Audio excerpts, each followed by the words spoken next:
Today we will start with poultices.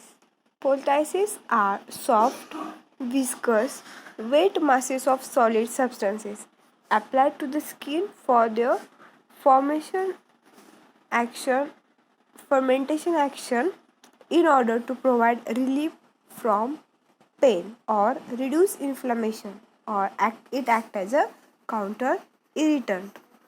These are applied to affected part after heating it in a china dish with occasional stirring until the heat is tolerated on the back of hand.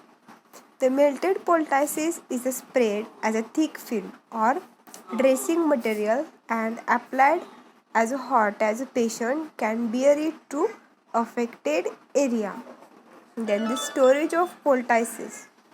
Poultices are supplied in a glass or plastic jar filled with screw caps along with impermeable linear or close fitting slip on lids. Poultices are stored in well closed container to prevent absorption of moisture by glycerin and a loss of volatile constituents.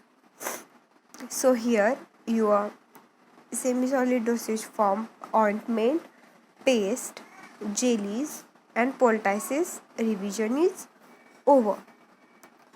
Now we will see suppositories and pastries.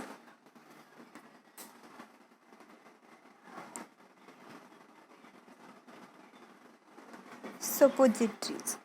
Suppositories are solid dosage form medicament for insertion into body cavity other than mouth. Instead of mouth, these are instilled into body cavities. They may be considered into rectum, vagina or nasal cavities, and pessaries we only insert into vagina. The advantages, its disadvantages we have seen during lectures. Then types of suppositories. The types of suppositories are made according to which part of body we use that suppository.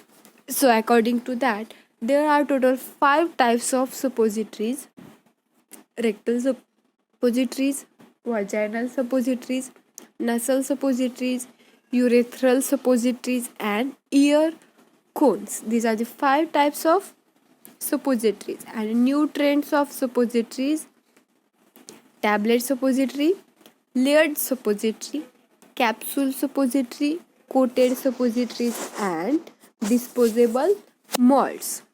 So which bases we use while preparation of suppository? The bases should have following properties. First one, it should be melt at body temperature. It should melt at body temperature. It should keep its shape when being handled. It should release medicament readily. It should be non-toxic and non-irritant to the mucous membrane. It should be stable on storage. It should be compatible with large number of drug. It should be stable if heated above its melting point. It should be easily molded and should not adhere to the mold. It should be good in appearance. It should be easily moldable by pouring or cold compression. So these are the 10 properties that a suppository base should possess. Then the classification of suppository bases.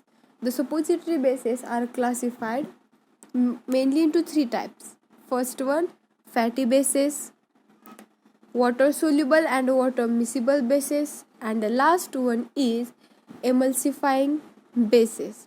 Fatty bases contain theobroma oil. Water soluble contain glycerogelatin base,